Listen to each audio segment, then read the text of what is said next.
किसी ने सच ही कहा है कि कुदरत ने दो रास्ते बनाए हैं, या तो बांट कर जाओ या छोड़कर, क्योंकि साथ ले जाने की कोई व्यवस्था नहीं है। नमस्ते दोस्तों, मैं हूं विनय निगम और आप देख रहे हैं विनय निगम स्टोरी।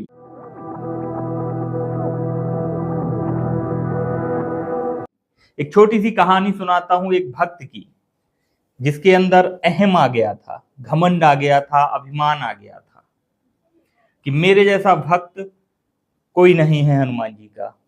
हर मंगलवार को भगवान जी के मंदिर में 5 किलो लड्डू बांटता था। 5 किलो लड्डू का उसके दिमाग में ऐसा घमंड आ गया था कि मैं हनुमान जी का सबसे बड़ा भक्त हूँ। लोग आते हैं 10-20 रुपए चढ़ाकर चले जाते हैं, मैं तो 5 किलो लड्डू चढ़ाता हूँ, बांटता हूँ। और प्रभु जो है निश्चित प्रसन्न होते होंगे। एक दिन अपने छोटे से बच्चे को ले जाने के लिए कहा कि चलो तुम्हें भी दिखाता हूं कि पापा जी का कितना ज्यादा जलवा है, क्या भौकाल है।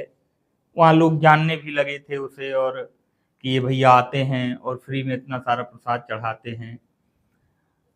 ये चीज लोगों को थोड़ा सा अच्छी भी लगने लगी थी और इससे इनका भी थोड़ा सा जलवा बनने लगा था।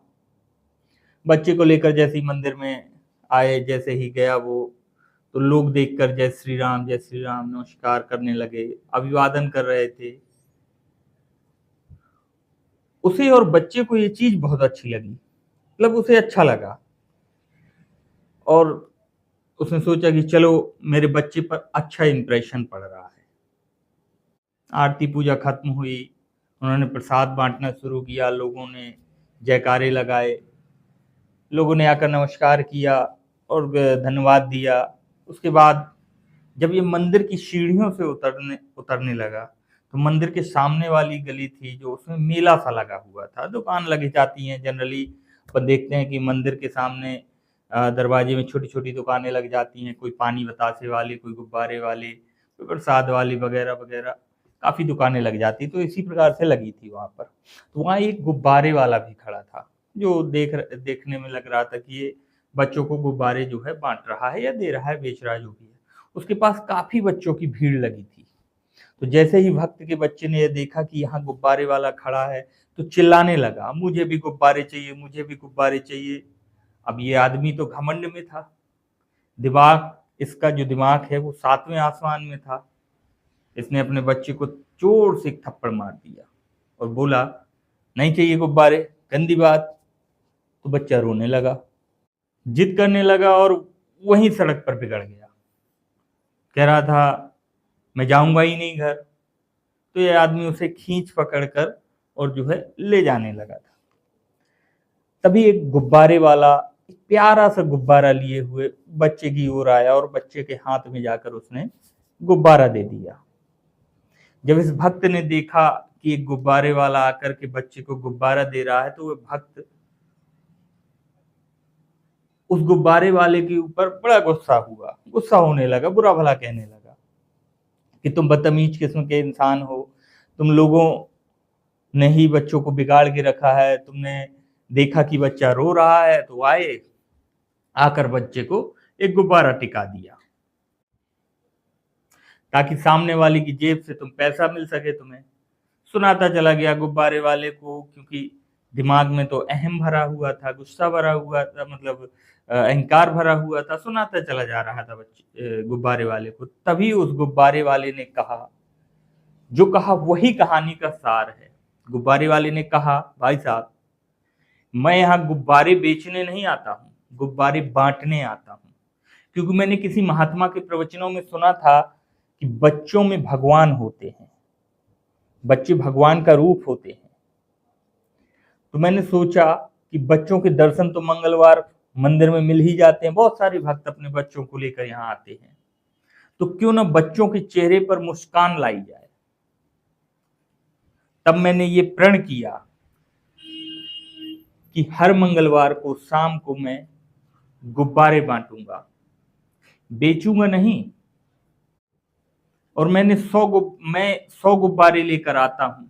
पहला गुब्बारा यहाँ हनुमान जी के मंदिर में चढ़ाता हूँ और बाकी बच्चों में बांट देता हूँ। और जब मैं गुब्बारे बांटता चला जाता हूँ तो बच्चे आते हैं, बड़े प्रसन्न होते हैं, गुब्बारे पाकर बड़े खुश होते हैं और मुझे लगता है कि हनुमान जी भी खुश हो ही जाते होंगे। क्या लगता है भाई साहब आपको? हनुमान जी खुश होते होंगे ना? उसने इतनी सी बात बोली और चला गया और वह अपना जाके गुब्बारे उब्बारे बांटने लगा। इतना सुनकर इस आदमी की आंखें खुल गईं।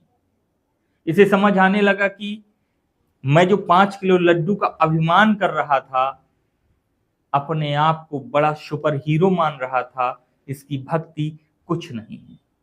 वहां वह निश्चल भक्ति कर रहा है, बिना किसी दिखावे के चुपचाप अपना काम कर रहा है। वो तो उन्होंने पूछ लिया तो उसने बता दिया कि गुब्बारे बेचने नहीं बांटने आता हूं, वरना वह तब भी नहीं बताता। वह तो अपना काम कर रहा था और बच्चों के चेहरे पे मुस्कान ला रहा था। बहुत छोटी सी कहानी है जिसका सार यह हमें समझाता है कि खुशियां बांटने से बढ़ेंगी। और दूसरी बात, अपने ऊपर कभी ईगो मत आने देना, कभी घमंड को हावी मत होने दो। अगर घमंड हावी हो गया तो जीवन में रिश्ते बिखरना शुरू हो जाएंगे, आपके अपने आप से दूर हो जाएंगे, चीजें बिगड़ना शुरू हो जाएंगी। तो दोस्तों, एक बार फिर वही जो मैं आपसे अक्सर कहता हूं कि अगर आप कुछ अच्छा सुन रहे हैं तो विनय निगम स्टोरी पर सुन रहे हैं। कहानी अगर अच्छी लगी हो तो एक प्यारा सा कमेंट जरूर करिएगा और चैनल को सब्सक्राइब करके वीडियो को लाइक कर दीजिएगा। साथ ही फेसबुक पर वीडियो को शेयर करना ना भूलिए। अब दीजिए मुझे यानी विनय निगम को इजाजत। मिलते हैं एक और नई कहानी के साथ। नमस्कार।